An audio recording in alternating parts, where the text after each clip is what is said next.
I remember it all very well looking back. It was the summer I turned 18.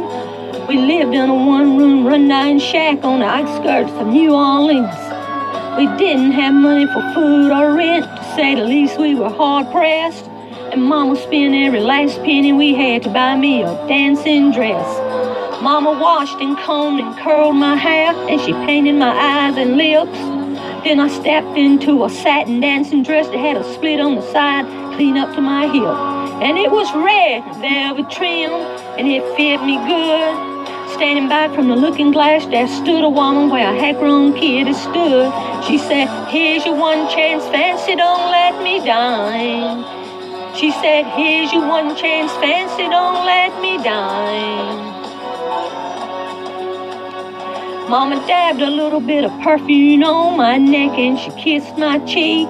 And then I saw the tears welling in her troubled eyes and she started to speak. She looked at a pitiful shack and then she looked to me and took a ragged breath. She said, "Your pa's run off and I'm real sick and the baby's gonna starve to death."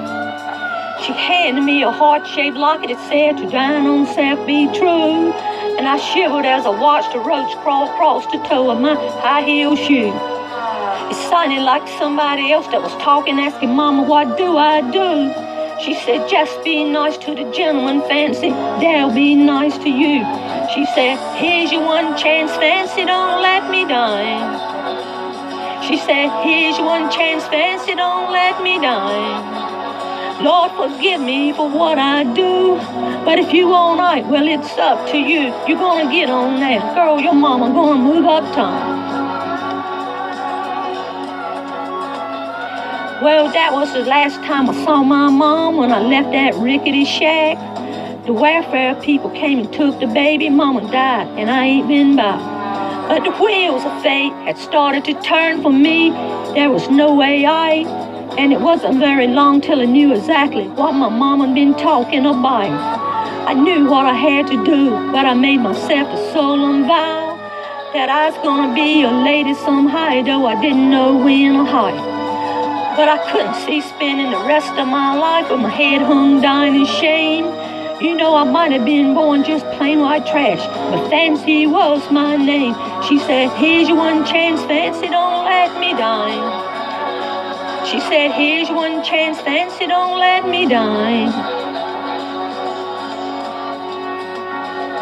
Wasn't long after that, benevolent man took me off the street.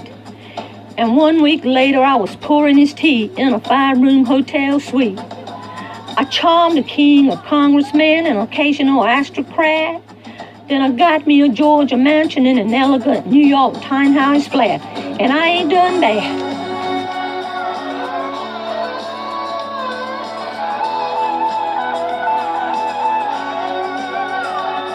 Now in this world, there's a lot of self-righteous hypocrites that call me bad and criticize Mom for turning me out no matter how little we had. But though I ain't had to worry about nothing for now 15 years, I can still hear the desperation in my poor mama's voice ringing in my ear. She said, "Here's your one chance, Fancy, don't let me die." She said, "Here's your one chance, Fancy, don't let me die." Lord, forgive me for what I do, but if you won't right, well, it's up to you. You're gonna get in after your mama's gone, move you uptown. Well, and I guess she did.